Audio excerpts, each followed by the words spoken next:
Hello all and welcome to our daily news show, The Big Story, where we talk about the hottest topics of today right in the heart of the newsroom. I'm Kimberly Jiao coming to you live from the Straits Times, and we are streaming on YouTube and Facebook, so do leave us a comment, like and share it with your friends, as well as hit the bell to be told whenever we go live. I'll be joined by a couple of my newsroom colleagues today to discuss what got you talking today.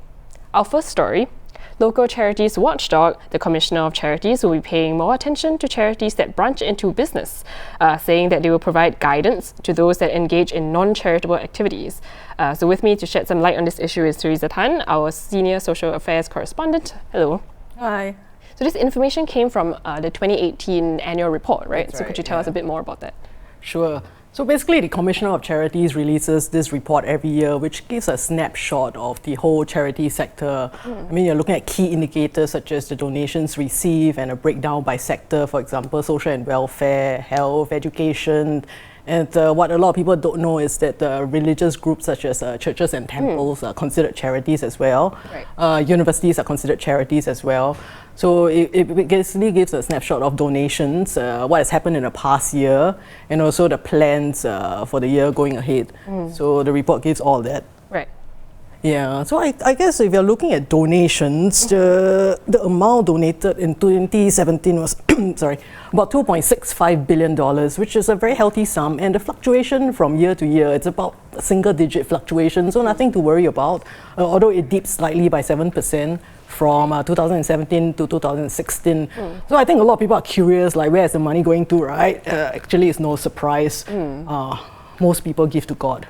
Yeah, so God gets the most money. So religious groups get about $1 billion a year or thereabouts. It's been very steady over the last 5-10 years, you know. So most of the money goes to religious groups, and then other big beneficiary of the donation dollar, education, like the universities, health services such as NKF, and social and welfare charities such as Singapore Children's Society, you know, these are the very big charities. Right. Yeah, and then one thing that is quite heartening to note is that the complaints about online fundraisers have actually gone down in the past year. Okay. I think most of you will be aware that crowdfunding is a very big thing now. I mean, if you're sick, you know, you need an operation, a lot of people go online to ask for help, you know, like, please help me, I need an operation, I have cancer and all that. And people raise, you know, very, very substantial amounts, you know, 5-6 digits in a very short period of time. But there is a concern that, you know, how the money is used, if the money is used correctly. So last year, the Commissioner of Charities put in place a set of guidelines, which puts in place a lot of checks and balances, such as this crowdfunding sites, such as Give Asia, such as Giving.sg. They have to verify that this appears legitimate.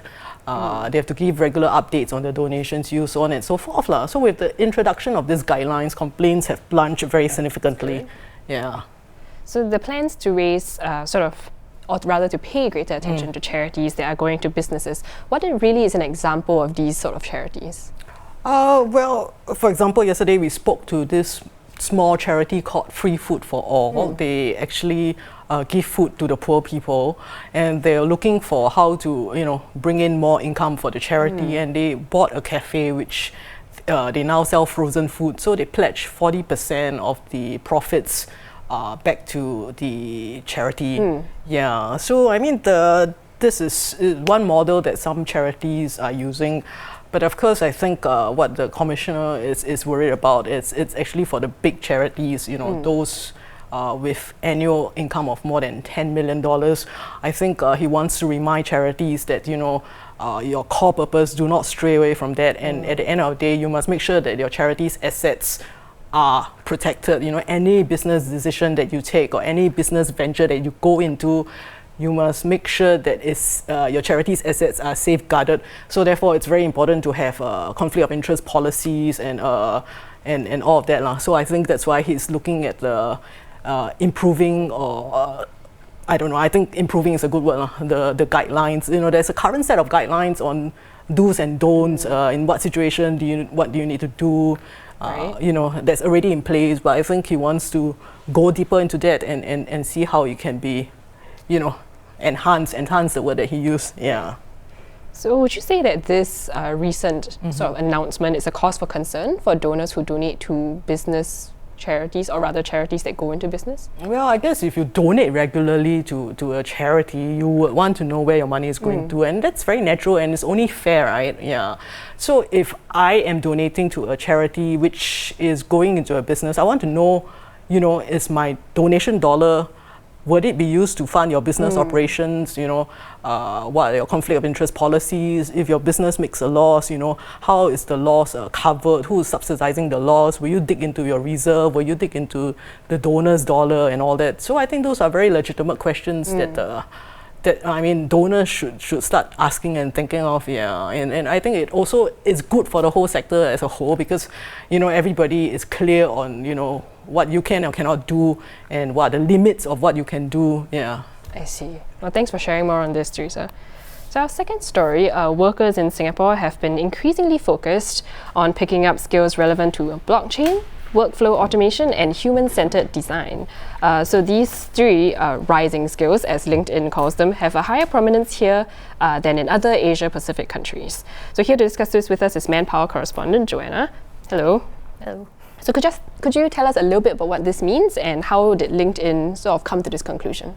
Okay, so you know how we use LinkedIn to list our skills on our sort of our resumes.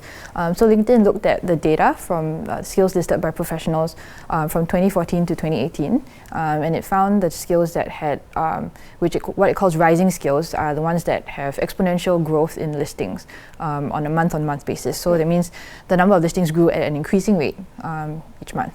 And it identified the 10 rising skills which had the highest change between the start and the end of the 5-year period. So these included compliance, social media marketing, robotic process automation. Those were some of the others. But in Singapore, the most prominent ones were the ones you mentioned: blockchain, workflow automation, and human-centered design. Are there some examples of jobs that are related to these skills? Yeah, so workflow automation is used by people like consultants, project managers, and software engineers.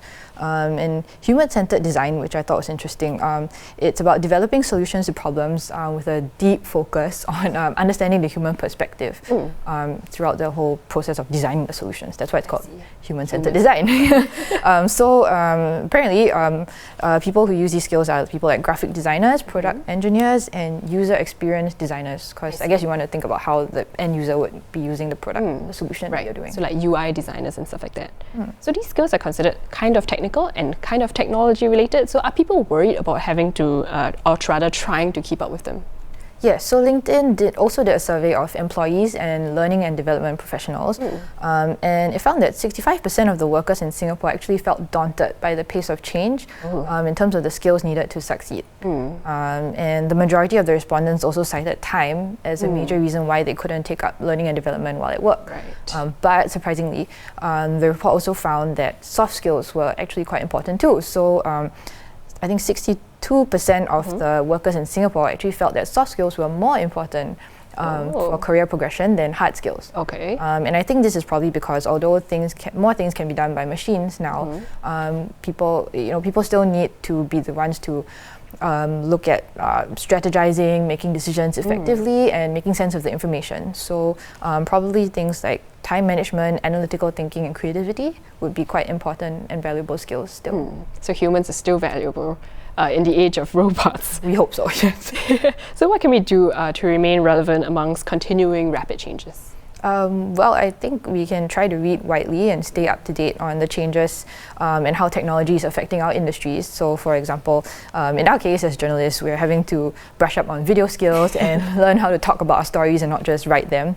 And of course, if your company offers causes, it would be good to make the most of them. And you can always look for other causes and suggest them to your human resource team and see if they can bring them in. And there are also many free guides and courses online on technology-related skills. Like I recently started reading up on search engine optimization in an effort to try to write my headlines better. So, yeah. I see. Thanks for sharing more on this, Joanna. And those were our top stories of the day. Once again, I'm Kimberly Jiao. Thank you for watching The Big Story, and we'll see you tomorrow.